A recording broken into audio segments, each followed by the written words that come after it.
नमस्कार। गीता का चौथा अध्याय हमने शुरू किया हुआ है और आज तीसरा श्लोक लेंगे। स एव अयम मया ते अद्य योगः प्रोक्तः पुरातनः भक्तोऽसि मे सखा च इति रहस्यम ही एतत् उत्तमम्। यानी दो लाइनों में कहना चाहें तो भगवान कहते हैं कि तू मेरा भक्त और प्रिय सखा है, इसलिए यह पुरातन योग आज मैंने तुझसे कहा है, क्योंकि ये बड़ा ही उत्तम रहस्य है। यानी I have this day told unto you that same ancient yoga because you are my devotee and friend. This sacred yoga indeed is provider of the supreme benefit. साधारण लोग भगवान की दी हुई वस्तुओं को ही अपना मानते हैं और उन्हीं का संग्रह करना चाहते हैं। इसलिए संसार में लोग वस्तुओं को तो महत्व देते हैं, लेकिन भगवान की तरफ उनकी दृष्टि नहीं जाती। यदि कभी जाती भी है तो वे धन और वैभव की प्राप्ति के लिए ही भगवान की पूजा या प्रार्थना करते हैं।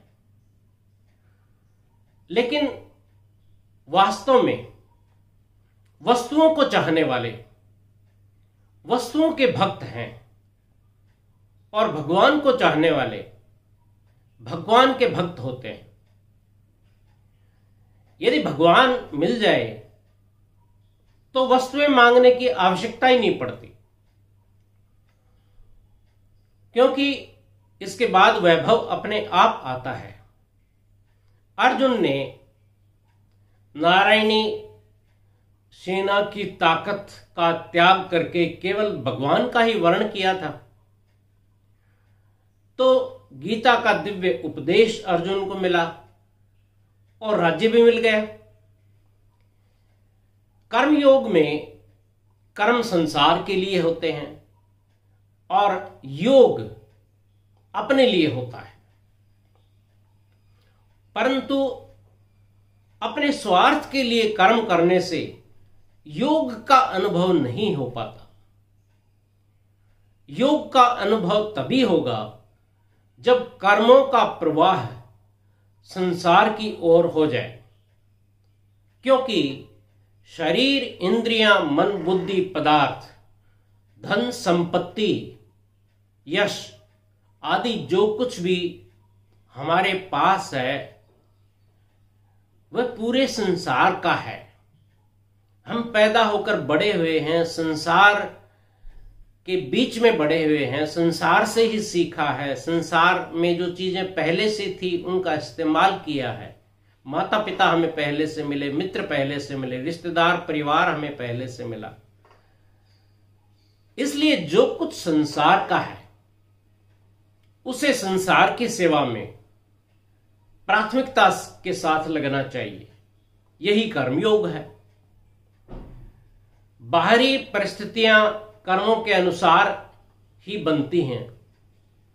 धन, निर्धनता, निंदा, स्तुति, आदर, निरादर, यश, अपयश, लाभ, हानि, जन्म, मरण, स्वास्थ्य, बीमारी, ये परिस्थितियां कर्मों के अधीन हैं।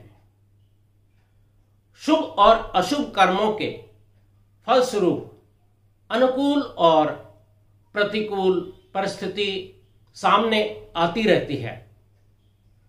उससे अपना संबंध जोड़कर सुखी या दुखी होना मूर्खता है, क्योंकि कर्मों का फल मिटाना मनुष्य के अधीन नहीं है, लेकिन सुखी या दुखी होना मनुष्य के अधीन है। इसलिए जो परिस्थिति हमें प्राप्त है उसका सदुपयोग करते हुए उससे ऊपर उठकर कर्म करते रहना चाहिए। कई बार वर्तमान में नए पाप कर्म न करने पर भी पुराने कर्मों के फलस्वरूप प्रतिकूल परिस्थितियां आ जाती हैं।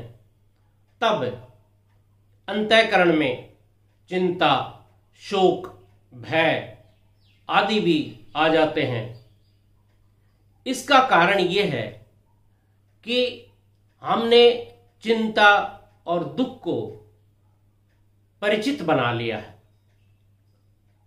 जैसे बिकी हुई गाय अपने पुराने स्थान से परिचित होने के कारण नया मालिक खरीद ले जाए तब भी बार बार